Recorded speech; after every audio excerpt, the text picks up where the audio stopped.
So, you think you're untouchable? Word life. This is basic thugonomics. This is basic thugonomics. Word life. I'm untouchable because I'm forcing you to feel me. Word life. This is basic thugonomics. Word life. I'm untouchable, but I'm forcing you to feel me, whether fighting or spitting. My discipline is unforgiving. Got you backing up in a defensive position. An ass-kicking anthem, heavyweight or ransom. Hold your caps for ransom. The microphone phantom. Teams hit the floor. This is a new fight to wait. Like a broken needle, kid, you're missing the point. We dominate your conference with offense. There's no nonsense. My theme song hits. Get your reinforcements. We strike quick with hard kicks, ducking nightsticks, bare knuckle fightmen, through pipe fits. Beat you lifeless, never survived this. Caught you forgot like Alzheimer's. Two-faced rappers walk away with four shiners. The raw rhymer, turning legends to old timers. My incisors like a viper biting through your one-liners. New Dead Man Inc. And we about to make you famous. Taking over Earth, but still kicking in your anus. Word life. Hello. It is me, your True Hill Phenom, SP3. And yes, you see the title. You see the thumbnail. You heard the intro. We are here to celebrate the career of one of the all-time greats. This is True Hill Heat's Top 10 John Cena Moments. And of course, to do that, to talk about the top 10 John Cena moments, I am joined by my esteemed colleague from the True Hill Heat flagship podcast. He is the True Draw himself. Josh, how are you doing? I would say you did a better job than I would have with that. I only had one screw up. No, and for the right occasion, I gotta wear this.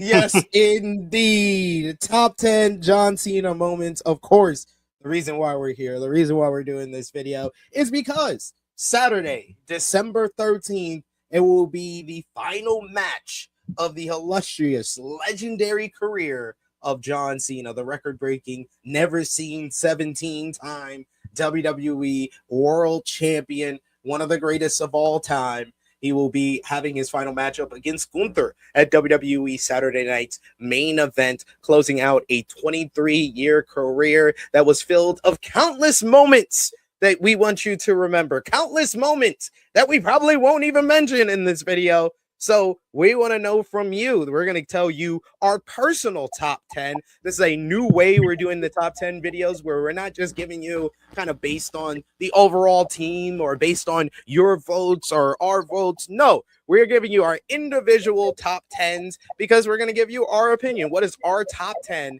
John Cena moment? And I specify John Cena moment is because John Cena is a person who was the #1 star in professional wrestling for a decade. Kind of like in a previous era, Hulk Hogan was the biggest star of a latter generation. And a lot of moments for other stars happened at the expense of Hulk Hogan in that era. Similar to this era, a lot of moments have happened at the expense of John Cena. Mark Henry's fake retirement, the Nexus debut, CM Punk's pipe bomb. There are countless moments that have happened at the expense of John Cena. We're not talking about those. We are talking about the top 10 John Cena moments. So we appreciate y'all if you're watching the premiere. Appreciate y'all if you're watching this video. This is a video that you can watch anytime to celebrate the career of John Cena. But if you haven't already, we appreciate y'all. Show your appreciation back by dropping a thumbs up on this video. Share this video with all your John Cena or WWE wrestling fans, friends, or family on all your favorite social media platforms. If you're new to the True Hill Heat YouTube channel and you like videos like this, hit the subscribe button, hit the bell to stay notified for all the great content here. Sound off in the live chat if you're watching on the premiere, but most importantly, in the comment section. Give us your personal top 10 best John Cena moments, the moments that defined his career to you. Let us know in the comments down below, and let's keep the conversation going, and let's celebrate John Cena's career even after Saturday night's main event.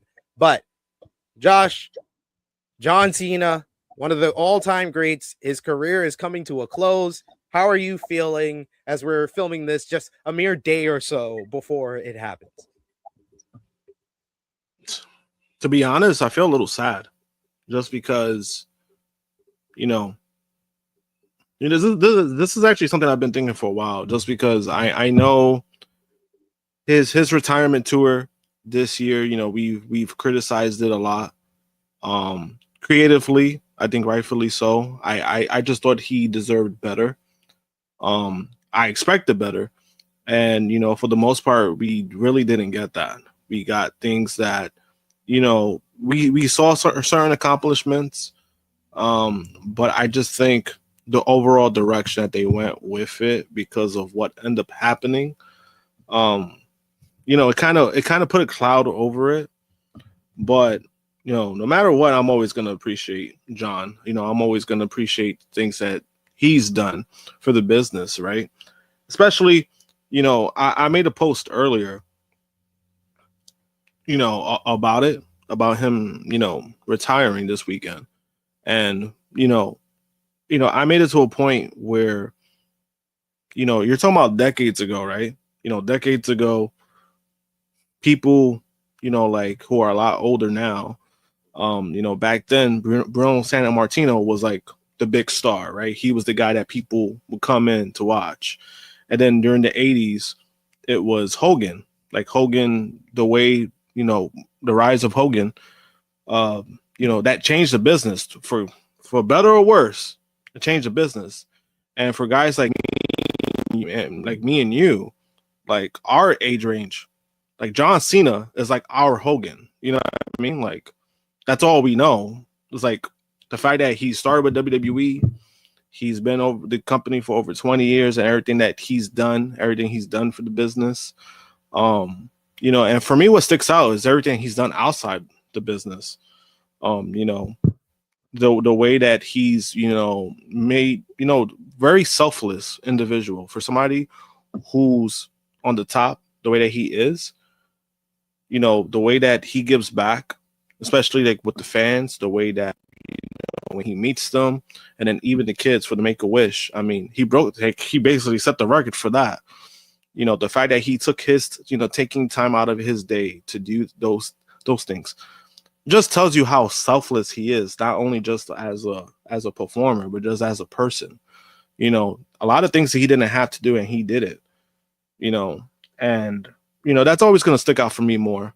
When it comes to, like, I think when it comes to his wrestling, I've always enjoyed it.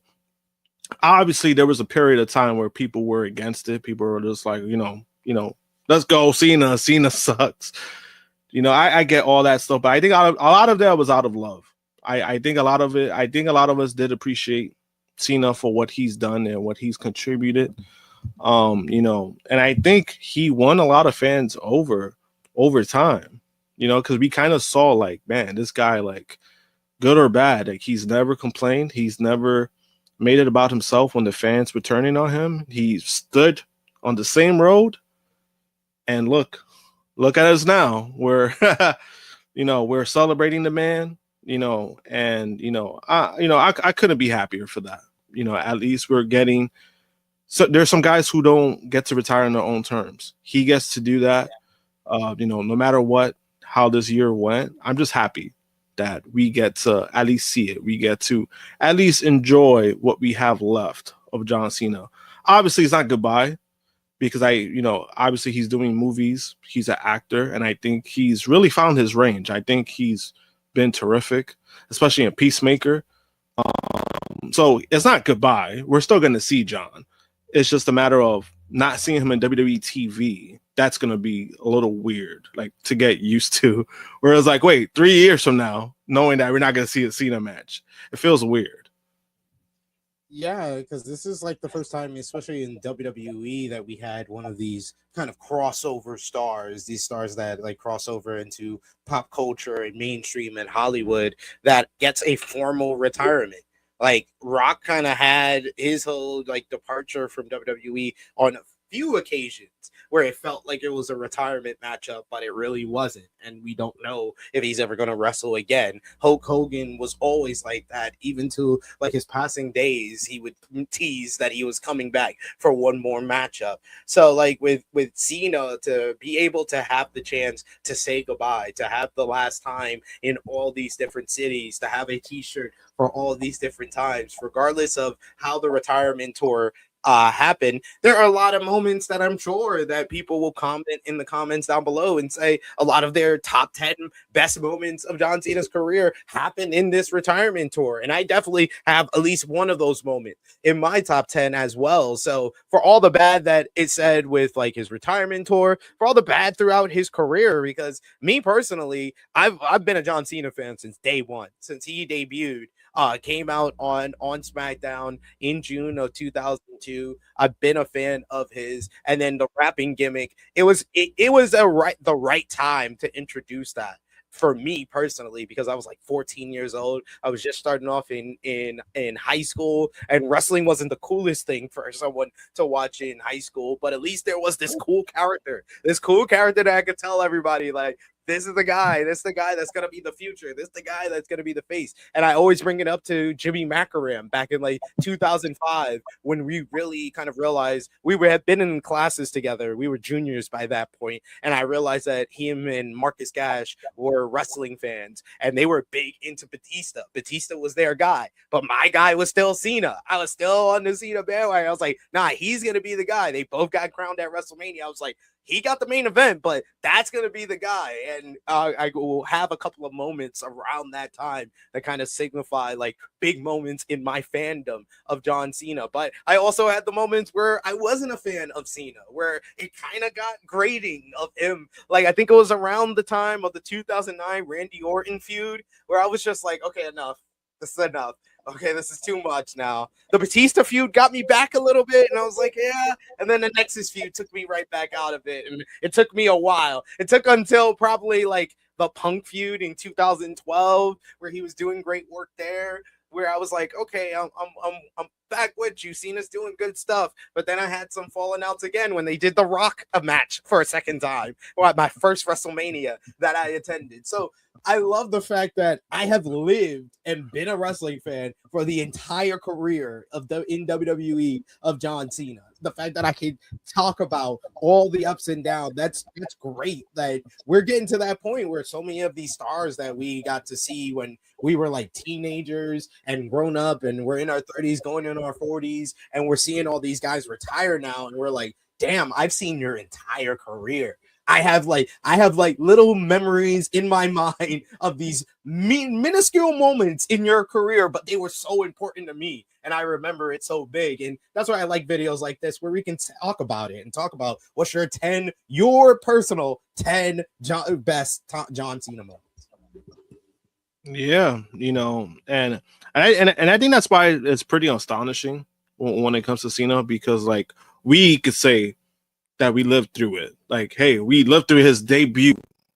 We lived through the ups and downs, and not many people could really say that. Obviously we have a younger generation that didn't see the start. They probably got into it, but they saw like the later years of John Cena. They saw there's a lot of people, even if you were like not even a younger fan, maybe you fell out of wrestling and you came back into wrestling, and John Cena's the top guy. John Cena's just the guy. Like for a lot of kids that are now like teenagers and 20s and in college years and like living their life, getting their first job and stuff, but are still wrestling fans.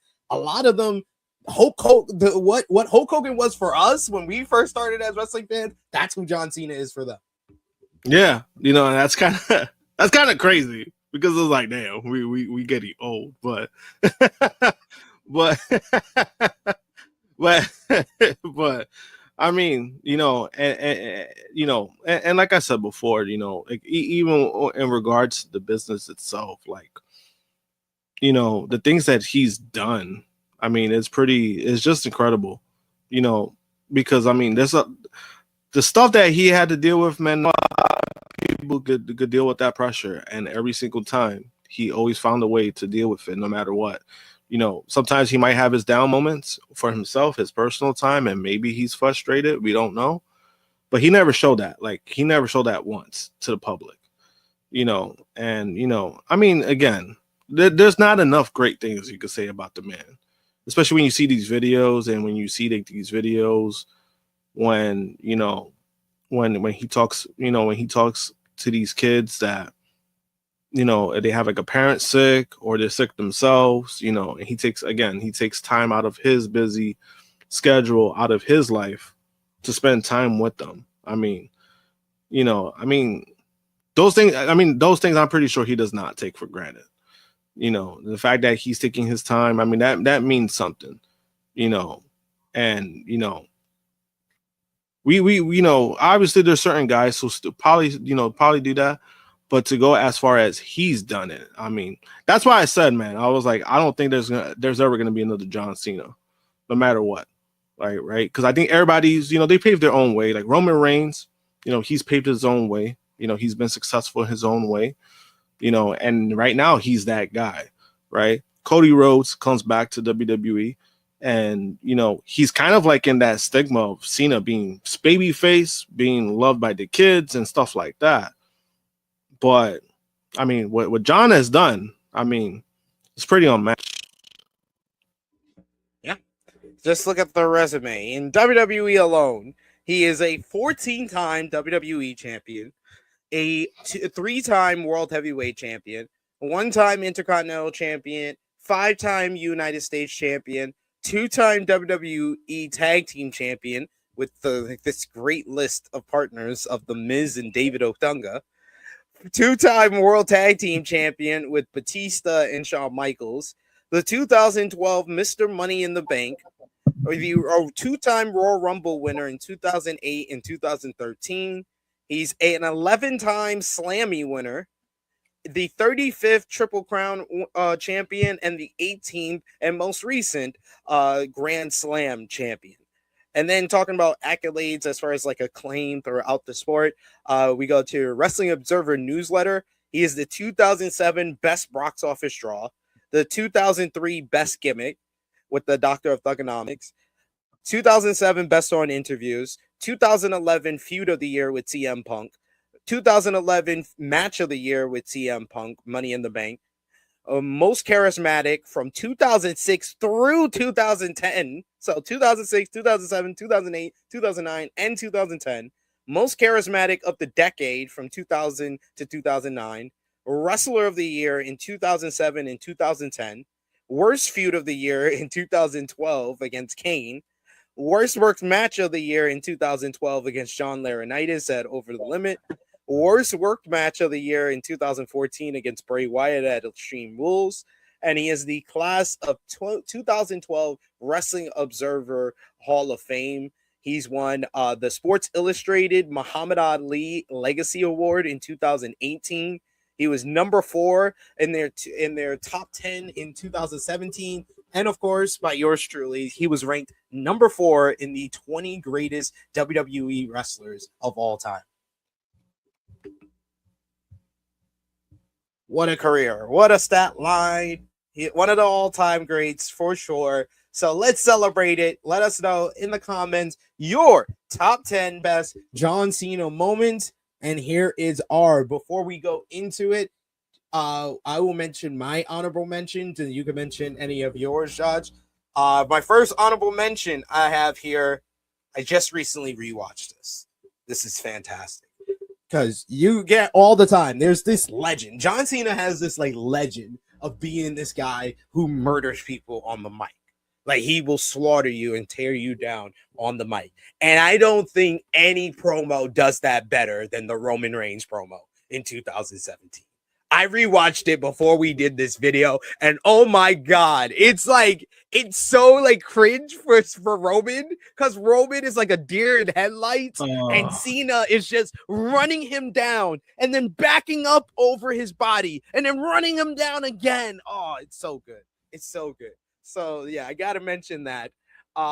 Cena throwing Edge into the Long Island Sound. I did the top 10 best Cena feuds of all time, and I've gotten some flack for it for my number one. I think that Edge is the best rivalry John Cena ever had, and this is one of the big defining moments. Of course, there's Edge cashing in Money in the Bank on Cena, but that's more of an Edge moment. This is more of like Cena getting some revenge on Edge just after Edge threw the spinner title into the Long Island Sound and debuted the Rated R Championship, and Cena throws him into the Long Island Sound. That really is kind of like a big angle moment, a part of that summer of 2006 where Cena and Edge really kind of usurped all the kind of names that are still around at that time. The Undertaker, Kurt Angle, Triple H, Shawn Michaels, all these legacy type superstars, and Cena and Edge were clear as day the top two stars because of that rivalry that kind of elevated both guys to be the main man in WWE. And I just had to mention one of those moments. The return in 2021 at Money in the Bank. That's one that I think that not a lot of people is going to mention, but I remember being shocked and being so happy with that moment. Him interrupting Roman Reigns when Roman Reigns is like, acknowledge me after he beats Edge, and it doesn't look like there's any other challengers for him to beat. And Cena just comes back into play, and it's a completely different Roman. So I love the fact that I didn't even realize that I'm mentioning both of these moments that are kind of a part of the Cena Roman rivalry, but I had to mention both of those. And then finally, pipe bomb, fake pipe bomb. Because the only reason I can mention the pipe bomb, because that is a CM Punk moment. It's on John Cena. It's about John Cena, but it's really a CM Punk moment.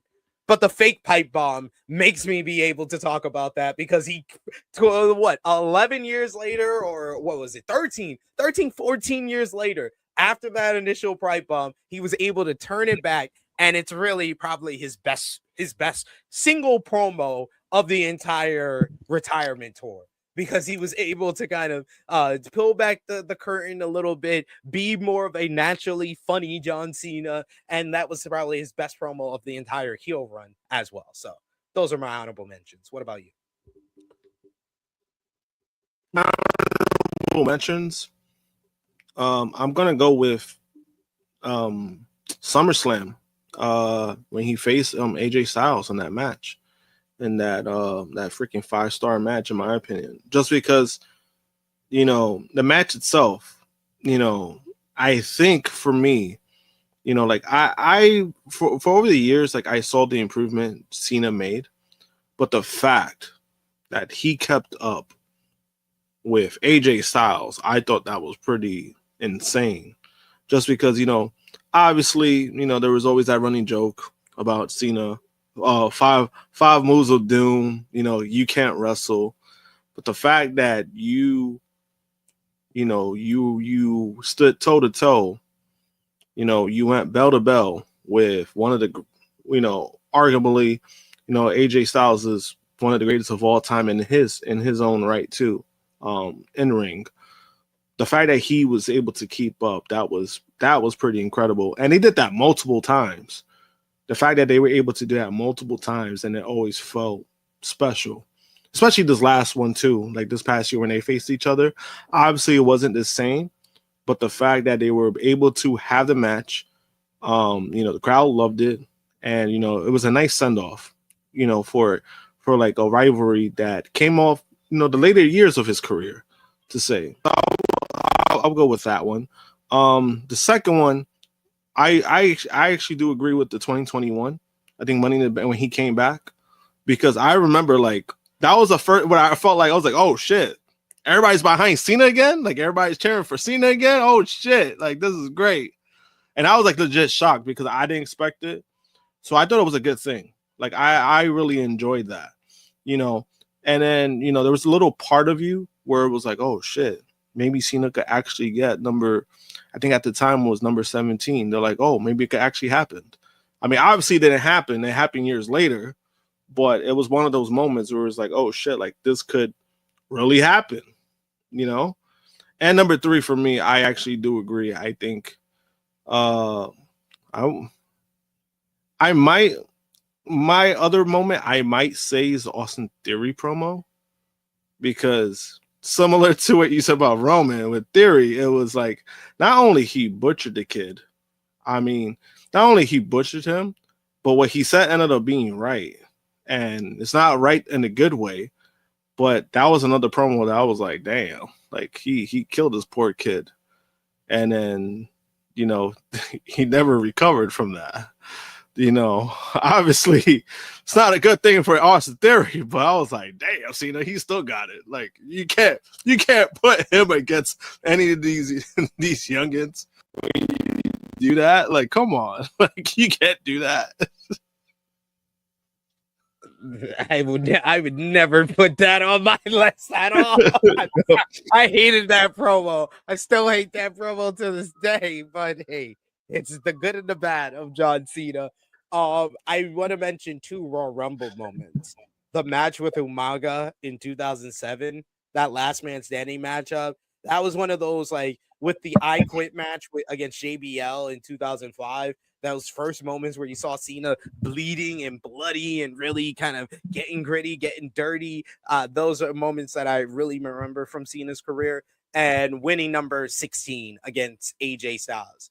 Winning number 16 will be remembered more fondly than the win at number 17, because I would say, yeah, the win for number 16, it tied Ric Flair, but not only that, it came off the heels of one of John Cena's best matches ever against AJ Styles at the Royal Rumble 2017. Yeah, I actually agree with that. You know, that was going to be one of my honorable mentions, but because of the whole Styles thing, I think that's like a separate category for itself. Just because, like, again, you know, for somebody like AJ Styles to come in, you know, obviously he had a long career in TNA. You know, the fact that we were able to even see something like that, like I never imagined a world where we will see AJ Styles versus John Cena, and the fact that we were able to get it, and again, we got it multiple times, and every time they went out there, it was freaking incredible. I think that alone just speaks for itself. But the fact that you said like winning number 16, that one felt way more like special, you know, even though like 17.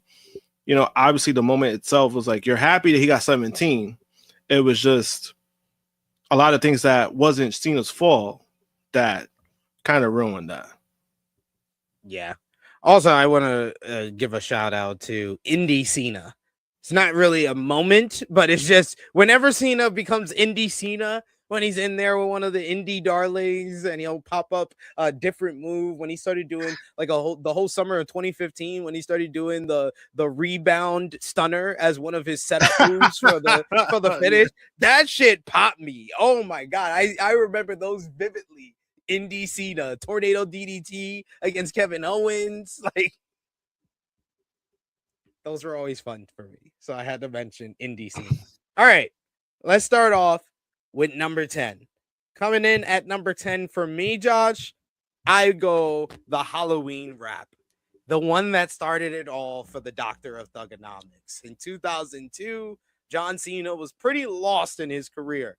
He had debuted, but he wasn't getting over with the fans. He's wearing these generic tights that just match the city's team colors and stuff like that. Not really over. I think he had turned heel, but he still hadn't really connected with the fans. And then the story goes, Stephanie McMahon hears him rapping at the back of the bus, because Rikishi and Rey Mysterio used to always rap at the back of the bus for the talent, and Cena heard them rapping, and one day he decided to rap with them, got into the battle, and Stephanie McMahon overheard it and wanted to see it come onto television. And on the Halloween episode in 2002, he dresses as Vanilla Ice. He drops his first rap on Stephanie McMahon, and the rest is history. That is the gimmick that created the whole big rise of John Cena in the early 2000s. So I had to give it love. The Halloween rap, number 10. What's your number 10? That was great. Yeah, I remember that. I remember watching that SmackDown Live too. That was funny. My number 10 would be I'm gonna go with his debut against Kurt Angle, because that was also a match where, I remember watching SmackDown that night. I remember watching it. Kurt Angle comes out, he's cutting a promo, and I remember John Cena coming out, and he says a few words. He says his name, and then obviously they're pushing the ruthless aggression thing. He's like, ruthless aggression, and smacks Kurt Angle. They have a match. He loses, but Angle was able to still make him strong. And then even that same night, there was a segment between him and Taker. Taker gave him props, and then they had a mini feud until until he actually finally won. So I think that would be my number 10. That's a good one. All right, number 9. Number 9 for me, I went with the 2003 babyface turn, because 2003 is really where the Doctor of Thugonomics character took off. Like, I still remember to this day, another kind of honorable mention of sorts, his challenge for Jay-Z and Fabulous at WrestleMania 19. That never was going to happen, but they promoted it the whole time. That was awesome. And then him rapping, and he's doing the rap on the freaking cutouts of Jay-Z and Fabulous and on the pre-show to WrestleMania 19. But he had gotten so much momentum with this Doctor of Thugonomics character. Like, he was facing like the top baby faces in the company, Kurt Angle, The Undertaker, and he's getting some of the bigger reactions. Like, people are reacting big to the rap. They are finishing the raps because he dropped all those raps with curse words at the end, so he couldn't say the curse word, so he would always let the crowd say it and finish the line. And he had gotten so much buzz, but he had not officially turned babyface. He had just come off the heels of a loss to Kurt Angle at No Mercy 2003, and then in the lead up to Survivor Series 2003, it was Team Lesnar versus Team Angle, and basically the lines were drawn. Team Lesnar was a whole bunch of monsters. He had A-Train and Nathan Jones. He had a Big Show, and he wanted the last member of the team to be John Cena. Paul Heyman had been given the assignment of basically convincing Cena to be on board. He was the general manager at the time, but the defiant John Cena, the Doctor of Thugonomics, said no. Thus turning babyface, he would join up with Team Angle, be one of the sole survivors with Chris Benoit at the end of that matchup, and really that kind of set him on a course to win championship gold, and eventually a year and a half later he becomes WWE champion. So I had to mention the babyface turn specifically because I feel like that was a key moment that not a lot of people will mention on their top 10 moments. It's funny that wasn't on my top 10. But I still also remember that because I remember he was heel, and I remember he was getting some momentum. There was a big because I remember even with some of my friends, they were like, "Oh, like this John Cena guy, he seems like really cool, like he seems really good," and they found him funny too because of his raps. And I remember that episode too.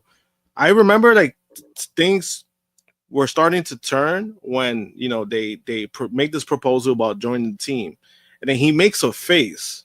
I always remember this. He goes like this. He goes, like he makes a face walking away. So it's kind of like, oh shit, is he gonna turn face now? So I thought it was something that they would drag out. It was like, no, the next week they turned. The next week they did. Which is funny because what people forget too is that he had a match with Rey Mysterio. Rey Mysterio's face. So it was kind of like, oh, we don't want to give it away yet, just yet. So he does like the rap when he calls him like a little Cheerio, and then about Big Show eating the Cheerio and shit. I remember that. And then all of a sudden, after the match, something happens, and then all of a sudden, by the end of the night, he's face. And I was like, oh shit! So they did this pretty quick. I remember that, like that. Yeah, I remember that. But my number 9 is when he called out The Rock about his promo. That's my number 9. Because man, that was his biggest clapback. That was his biggest clapback to The Rock. Because The Rock at that time was kind of owning him on the promos, and then the fact that he called him out, that was like, oh damn, he got to look back. but obviously, like we know the story to that. But yeah, that's my number. Number 8 for me, I went here with Cena's debut. I felt like you underrated this. This has to be higher. This will be remembered as one of like the most like effective debuts in WWE history. Like that's why it's been mentioned so much times, throughout the retirement tour, because it set him on a path that, despite the tough beginnings, the tough couple of months, he was really set on a good course. He interrupts Kurt Angle at the top of his game when Kurt Angle is the best wrestler in WWE. He basically says the catchphrase, says the tagline for the entire company when he makes his debut. What separates you from all the other people that could have answered this open challenge, all the other rookies back there? What do you have that separates you from them? Ruthless aggression. Boom. And this came just mere days after Vince McMahon cut that promo about this era being defined by ruthless aggression, and he became the face of ruthless aggression. So that, I think that debut, and then getting the stamp of approval by the Undertaker, going toe to toe with the best wrestler at that time, despite not being the best wrestler himself, being very green, but having a competitive matchup with Angle, really set him up for the career that he had. So had to give that love at number 8. What is your number 8? No, that's a good one. I mean, obviously, I put that at number 10. I put that at number 10 just because I'm like, even though it did start John Cena, like in general, but it was one of those moments where it's like, he has so many great moments that it's like, where should I put this at?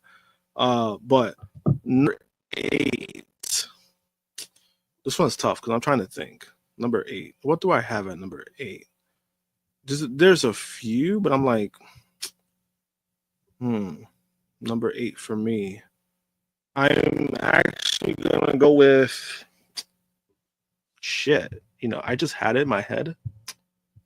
I'm gonna go with number 8 for me. I personally might be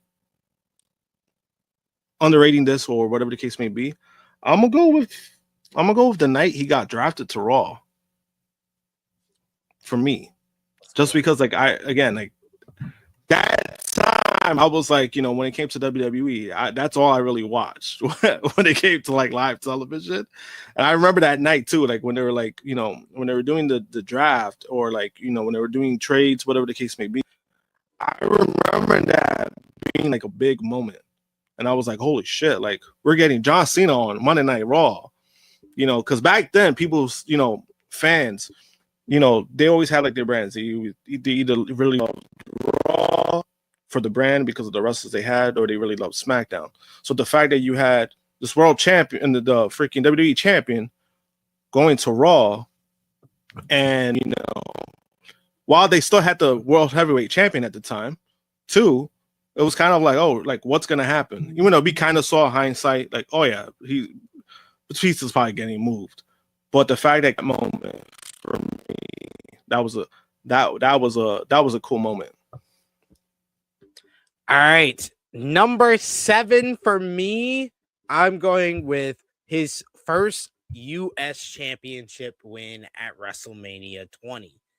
I thought that this is like the key moment, like really following up from the babyface turn in 2003. This was the next big moment in John Cena's career where it was like, okay, they're really getting behind him now. They're giving him the U.S. championship. They're giving him the U.S. championship, not only just giving it to him, they're giving it to him at WrestleMania in the opening matchup. He gets that big pop from that MSG crowd. He comes out in the Patrick Ewing jersey. He cuts a great rap that gets a big response from the hardcore smart fans. And this was at a time in the early 2000s where if you get a big reaction in MSG, you are basically certified over. And this was like the big introduction of, okay, John Cena is certified over. He's one of those guys that they're going to build the future around. And this was a big cementing point for Cena in his career. The win over Big Show. putting Big Show up on his shoulders, delivering the attitude adjustment, the FU at the time, using the brass knuckles, using the chain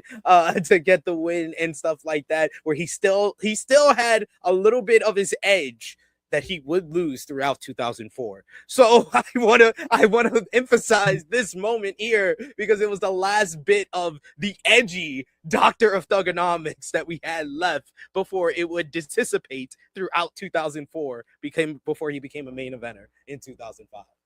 What's your number 7? My number 7, this might be kind of a crazy one for me. I will say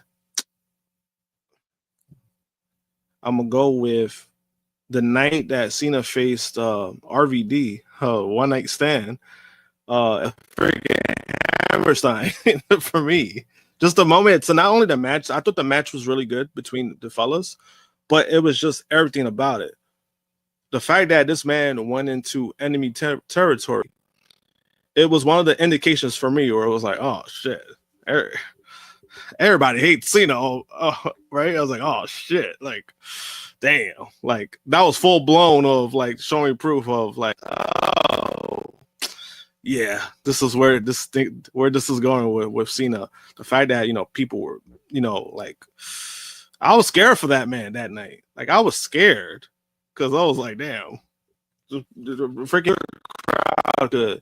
They're not. It's not only brutal, but the fact that you have over 2,000 people in one building like that, and if Cena wins, we riot.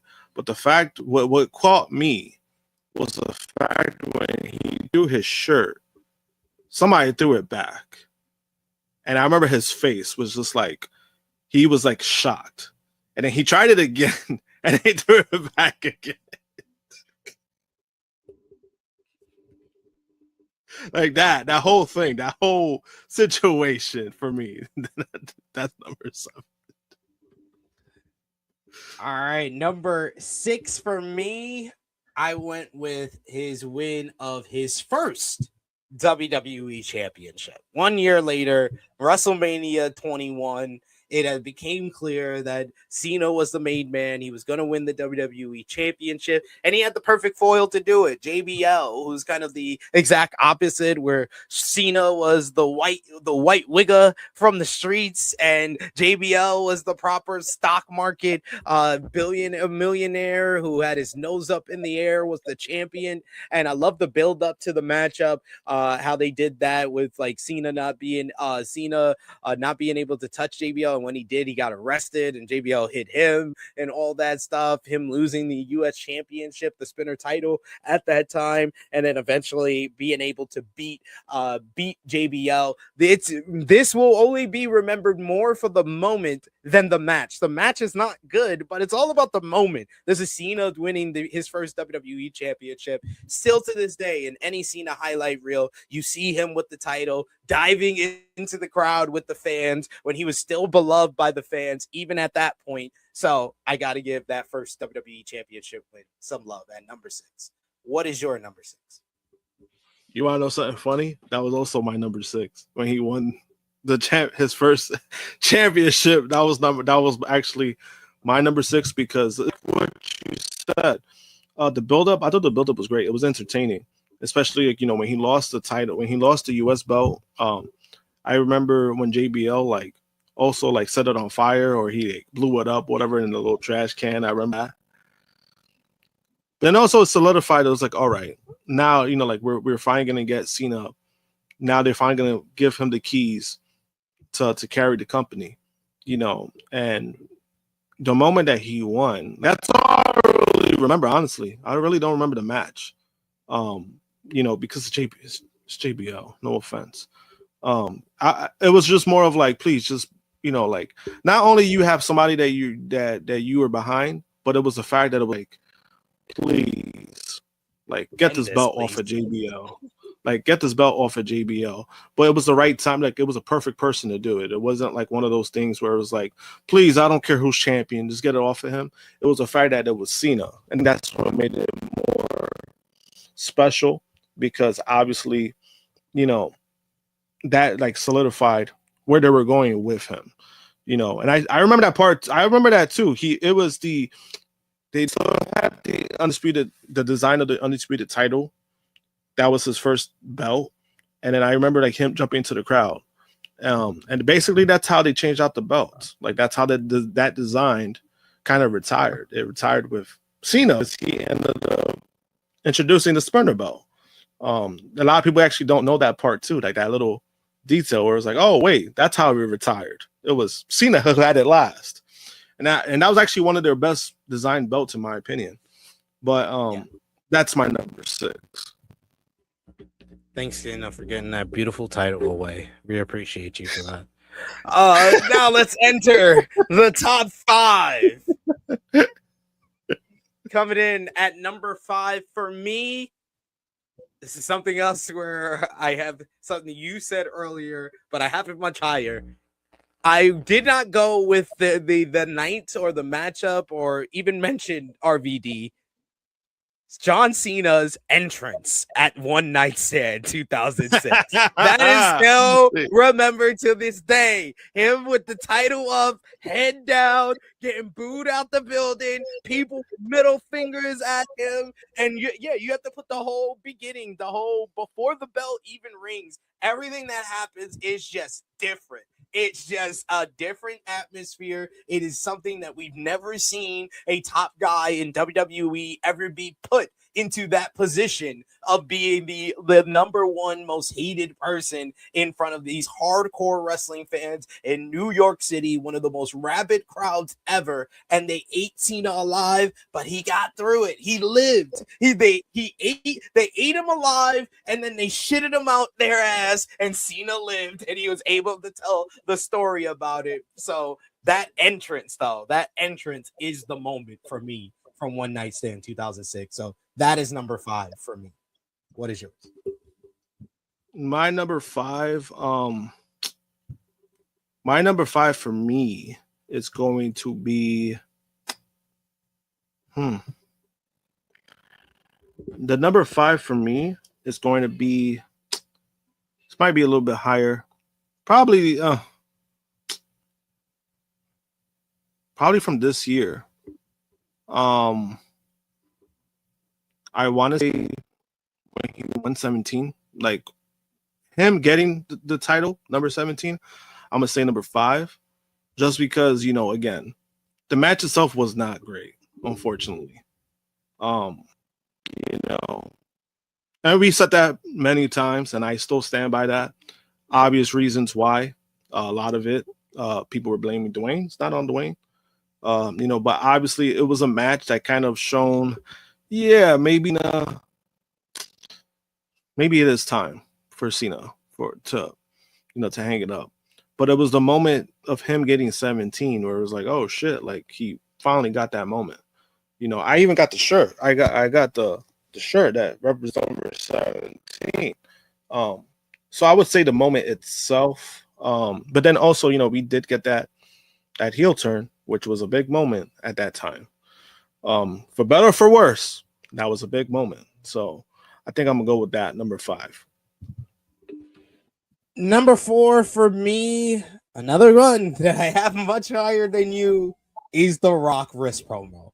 I am sorry. This is the ultimate John Cena clapback. This is like, this is another one that I rewatched earlier before we did this video.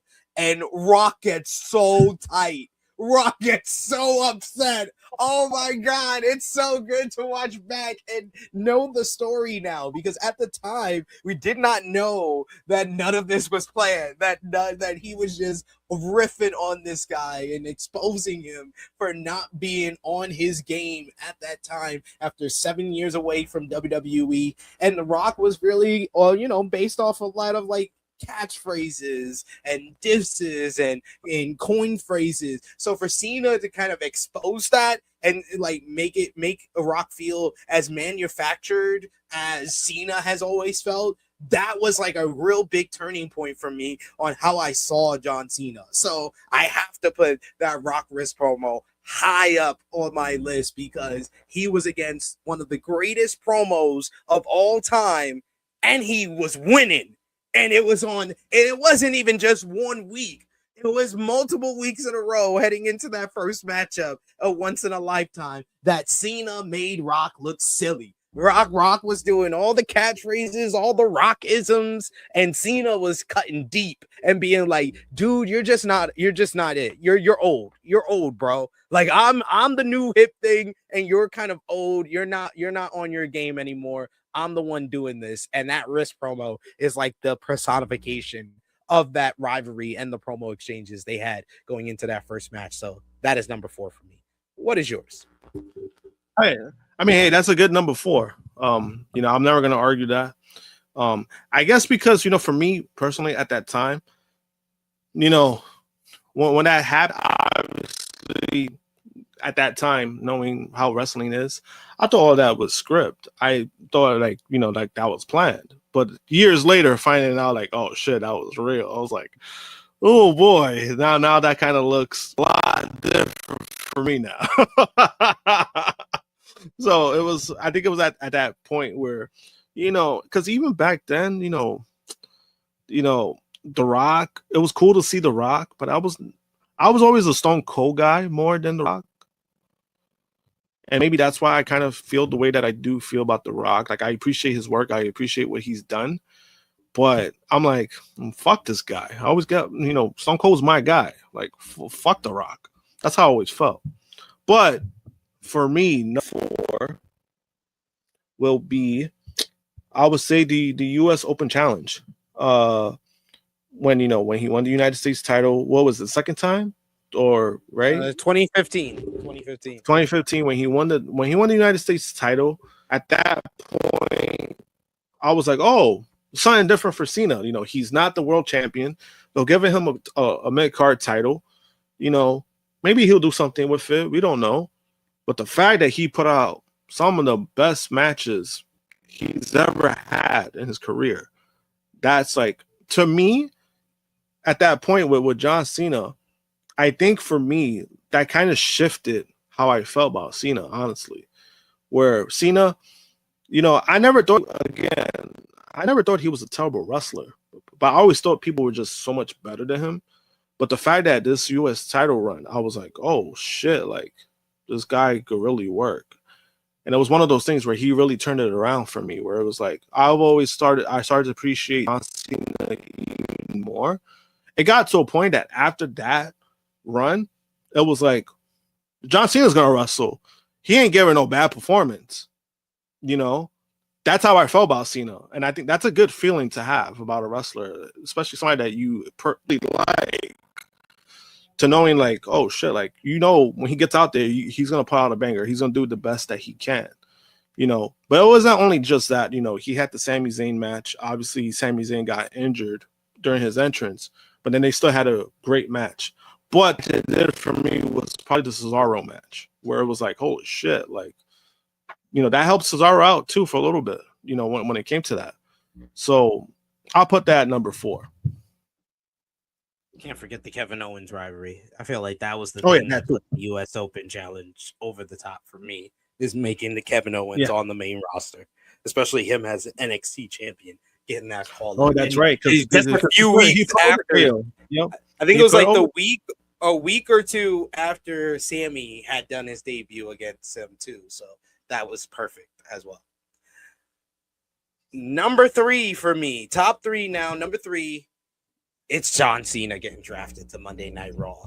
This is the one where I was like, when you said it, I was like, dude, that is way too low. This is one of the great moments of John Cena's career. Like, this is still replayed whenever they do a WWE draft. That's one of the first clips they show, John Cena being drafted to Monday Night Raw, because it was big, it was huge at the time, because like I said earlier, I always talk about me and Jimmy Macaran. We've been friends for 2 decades now. And his guy was Batista. My guy was Cena. And the one thing that they had over me in regards to Batista over Cena is, oh, Batista's on the flagship. Batista's obviously the number 1 guy. He's on the bigger show. He's on Monday Night Raw. SmackDown's the smaller show. And this game after, I really feel like at that time, people had really kind of waned off of SmackDown. 2004 was not the best year for SmackDown with JBL as WWE champion. They lost Brock Lesnar. Kurt Angle was injured and he was GM at the time. Eddie Guerrero was in his title reign, but he wasn't feeling that confident. He had the good feud with JBL and stuff like that. But then you had like 6 other months of JBL's reign, which wasn't the best. So a lot of people had waned off of SmackDown at that time, and all the attention had gone to Monday Night Raw with the Evolution saga. So it was a real changing point for me in the summer of 2005 when Cena gets that draft to Monday Night Raw, because it came out of nowhere. It surprised the hell out of me. I don't know what y'all were expecting in 2005 for this draft, but I wasn't expecting the WWE champion to be drafted to Raw. That was the first time they had ever moved one of the world titles from one show to the other at that time. The WWE championship was on SmackDown from 2002 to 2005. That was 3 years of it being on SmackDown and over there. So for it to be shifted and put on the flagship, it was the real statement to me that John Cena is now officially the number one guy in this promotion. And that was a crown and a torch that he held for the next decade. So I gotta give that love. That deserves to be a top 3 moment for me. What is yours? Number 3.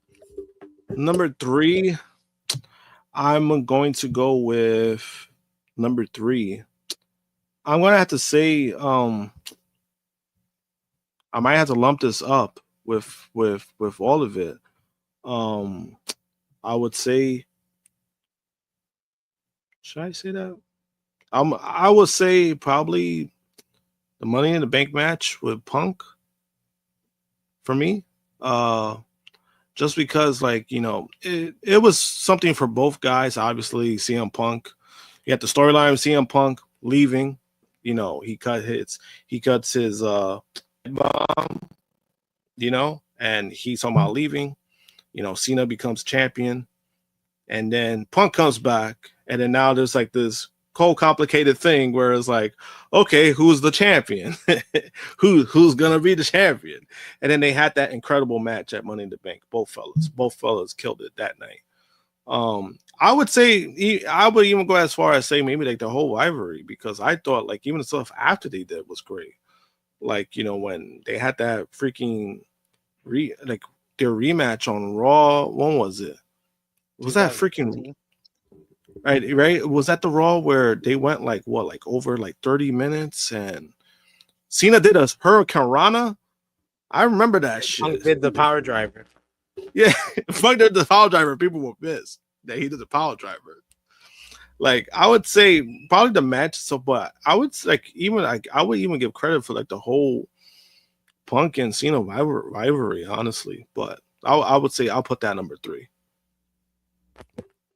Number 2 for me, maybe controversial, but I don't care.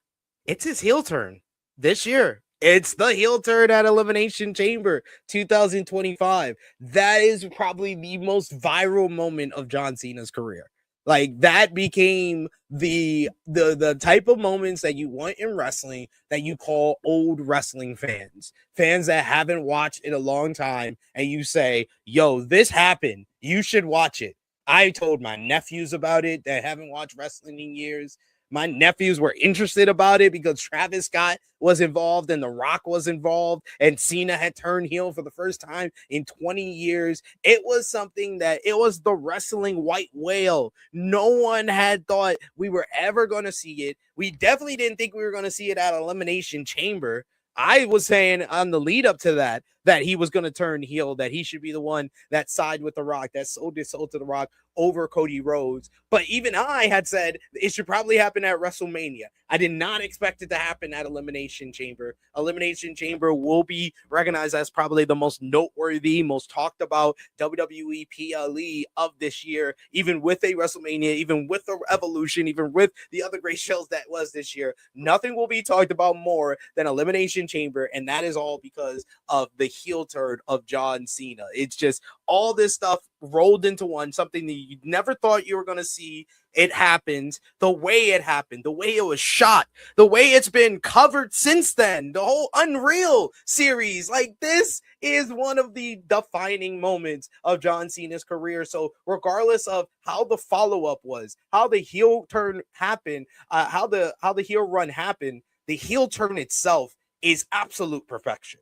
It's one of, and I would not argue with anybody if you listed it number one as the greatest moment in John Cena's career, because it's so pristinely done from everybody involved, from The Rock with the throat slash to Cody's play with saying fuck you to The Rock and getting the crowd all head, to Cena playing off being the hokey lame babyface that he was, him taking advantage of the whole CM Punk and Seth Rollins rivalry at the end of the Elimination Chamber. It's everything plays out. Travis Scott punching Cody for real. All the fallout, like this should be talked about. This should have its own documentary. It's that big. I honestly, talking about it make me feel like I was wrong, and I should probably put it number one. But it is that good. What is your number two? You want to know something funny? That was also my number two. It was the heel turn itself. Just because, obviously we knew something big was going to happen. We just didn't know what, because of The Rock being involved. But the moment itself, I mean, the way that it played out, like the way that moment happened, because I want to emphasize that. I want to emphasize the moment. Like, if we're talking about the whole segment, we're talking about the segment.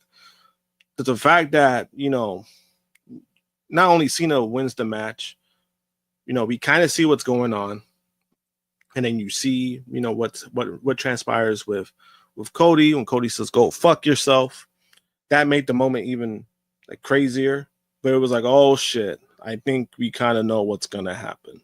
And then the moment that Cena makes that face, like, yes, that's iconic. That's gonna be shown for years. Like that picture itself is gonna be shown for years, right?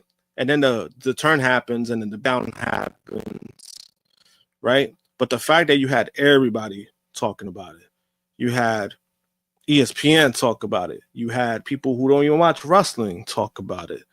Major League Baseball was talking about it, not only on their social media, but you have broadcasters at the freaking Yankee game.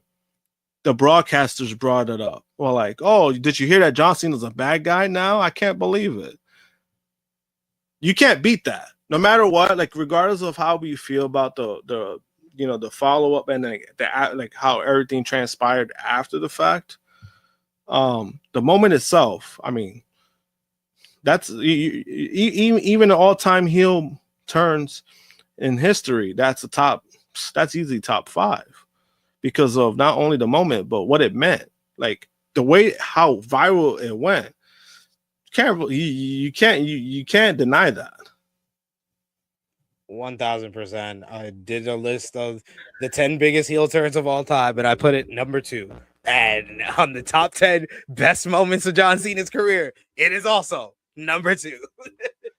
Because, Josh, number 1 for me, without further ado, it is, I think you are probably also going to have the same one as me. It's the Royal Rumble return in 2008. That's mine. I knew it. Mine. I knew when you have the heel turn at number 2, I was like, you haven't mentioned this. It's probably the same thing as me. It's the Royal Rumble return in 2008. Like, dude, this is the shocker. This is when we were like, oh shit, John Cena is really Superman. He's not just booked like Superman. He has recovery abilities like Superman, because he's supposed to be out for 9 months after the shoulder injury in 2007. And like, people have to understand, in 2007, that is one of John Cena's best years ever. He's the wrestler of the year, despite not wrestling the last 3 months of the year, because he was that important to WWE. They made him the centerpiece. He's WWE champion from the win at the 2006 Unforgiven until he gets injured the next fall, 1 year, more than 1 year later. And he goes out on top. He has 3 months where he's away, where Orton and Triple H are kind of on top. But going into Royal Rumble 2008, not a lot of people were excited for this Royal Rumble, despite it being in Madison Square Garden, despite guys like Batista being in the Rumble, Shawn Michaels, The Undertaker, Triple H, because something was missing. Those were the guys that were considered the favorites to win that Rumble, and they weren't that the most interesting. Most of them were people that had already won the Rumble a couple of years ago or years earlier. So it was like this feeling of, okay, none of these guys is interesting. Probably Triple H is gonna win because that was all the rumors on the dirt sheets, but nobody. And this was at a time in the dirt sheets where you always knew from the dirt sheets who was coming back, who was on their way back, who had been recovering, who was gonna sign with the company, but no one knew John Cena was coming back on this night. And like when I tell you my personal moment with this, I was, I think, 19 years old. I had shout outs to my boy, Mike Morris, who's one of my good friends from high school. And I was still friends with him at that time. I think we had been working at Victoria's Secret together. And I invited him over for the Royal Rumble because I was like, my mom is letting me order it in the living room. And I wanted to watch with somebody because I was like, I'm really only here for the Jeff Hardy and Randy Orton matchup. I'm not even that interested in the Royal Rumble match, but let's watch it. And when number 30 hits and you hear the do, do, do, I'm like, wait, no. And then he comes out and I was like, I start running around my mom's house. This is when I was still living with my mom. I'm running around running around. I'm celebrating. My boy's like, wait, what's wrong? I was like, he was supposed to be injured. He's supposed to be out for months. He's there. And then he wins the Royal Rumble. That is like one of my happiest moments that I will remember from John Cena's career. Like the biggest pop that I ever gave John Cena is that return at the Royal Rumble. It will be replayed for years to come as one of the greatest Royal Rumble returns of all time, one of the greatest returns of all time, because no one saw it coming, and it really defined one of the endearing traits of John Cena is his ability to recover at the fastest rate possible. He'll come back. He is Superman. He is superhuman recovery recovery abilities is John Cena, and that is the moment that defines the never give up, the character that has made his career that return at Royal Rumble 2008. So that is number one, the best John Cena moment to me. What do you got to say about it? No, for me too. And the reason why is because like you said, he wasn't supposed to be there. That's the whole thing. Like he had that serious, injury that was supposed to keep him out, 9 months to a year. And the fact that we got him not only at the moment that we got him, right? When you do a number 30, that's what that should be. That's what that number 30 should be. You got it not only at the Garden, you had Cena come out, but even the fact that it was like, man, like what did he do that he was able to come back this fast? And then, even that stuff, like I was interested in, even at I think at that time I was like 18 years old. And I was like wondering, like, was this fake? Like, was his injury fake? That was my mindset. Like, oh, he lied. He was never injured. He lied about his injury. There's no way. And then it turns out like, oh no, his injury was legit. And then apparently he was doing like 2-a-days. Because that's what he did when he tore his tricep. He did the same thing. He was doing 2-a-days, and that's how he came back faster. So I mean, like I said, man, like when it comes to John Cena, I mean, that's like you said, like that, like his catch line, never give up. That's the best proof of that. Like, damn, bro, like you just came back like nothing. The closest thing I could think of was like, I remember when Albert Pujols, the last season he was with the Cardinals when they won the World Series before he became a free agent. He actually broke a bone in his forearm, right? And he was supposed to be out for like 2 months. This man came back in 14 days, and I'm like, wait a minute, that's like John Cena. I was like, you lied, you lied like John Cena did. I remember that, and I was like, there's no way you came back. You had a broken bone in your damn forearm. No, like that's impossible.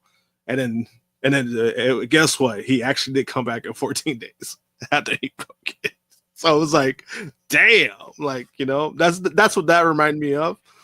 But that moment itself, I mean, by God, like you said, like, these moments that John Cena has a lot of moments that people will see for years, like, and that's one of them. That dad, you got the heel turn. It's like, that's a lot of moments that you're gonna see, even to an extent, the ECW stuff where the fans, again, they got on him, man. Like that defines that man. I'm telling you. Yeah, like there's an argument. And I was like, I'm not going to be too meta on my feuds list because I was like, there was an argument for me to put the fans at number one. The fans, his relationship with the fans and rivalry with the fans is one of those defining moments. And I think that's what makes the Royal Rumble return also that number one, solidifies it at that number one spot, is the fans forgot they hated John Cena for one moment. for that one moment, people already turned on him. Shit. They was like, oh my God, he's here. And then like midway through the match, as he's in the Royal Rumble, they're like, oh fuck, we don't like John Cena. Boo! It's funny that you say that. That's what kind of reminded me of when we were talking about the Money in the Bank moment, where it was like similar, where it was like, we didn't see Cena for a while before that. But the fact that when he came back and he got the ovation that he did, it was like, wow, nobody hates Cena anymore. And I think ever since then, like, people have appreciated John Cena. Like, he's been cheered ever since. Whenever he's been back since the Money in the Bank 2021 return, it was universally accepted that we're cheering John Cena now. Until he decides to retire, we're cheering him now. So until he turned heel. But and even then they still cheered him. But we've made it to the end of our list, our top 10 best John Cena moments. This was a lot of fun to do with you, Josh. Appreciate you. Appreciate anyone who's watching. Appreciate especially anyone who gives us their top 10. Like I said, these are our top 10 John Cena moments, but we want to know what's your top 10. So comment down below and let us know there. Josh, let the people know where they can follow you on social media and when they'll see you again. You can follow me, JMPunk321, Twitter and the Instagram. And I'll be back for the next episode of the THH podcast. Indeed. So if you're watching this on the premiere or when we post this up, publish this video, it will be tomorrow, the THH flagship podcast. Join us for THH 359, where we'll give our final predictions for John Cena's final show, his final matchup at Saturday night's main event. If you haven't already, earlier today, we were live for me and Maggie with our WWE Saturday night's main event preview, discussing the whole card for John Cena's final match. So check that out right now. And if you haven't already, before the flagship podcast tomorrow, check out last week's show, True Hill Heat 358, with myself, the True Draw Josh, and special guest was Pluggo, joining us for THH 359 this Saturday, this weekend's podcast. We got a special guest, by the way, of Mex joining us once again. Mex from the Wrestling's podcast and WrestleManiac, going to be joining us to talk some AEW as they heat up with Winter is Coming this week, as well as final predictions for Saturday night's main event. So join us for that tomorrow. But that is the True Draw Josh. It is me, your True Hill Phenom, SP3. Your time is up. My time is now. And we are all ready for the last time is now. And all we can say to finish this video is thank you, Cena. It is me, your True Hill Phenom, SP3. This has been True Hill Heat's Top 10 John Cena Moments. We are signing off until next.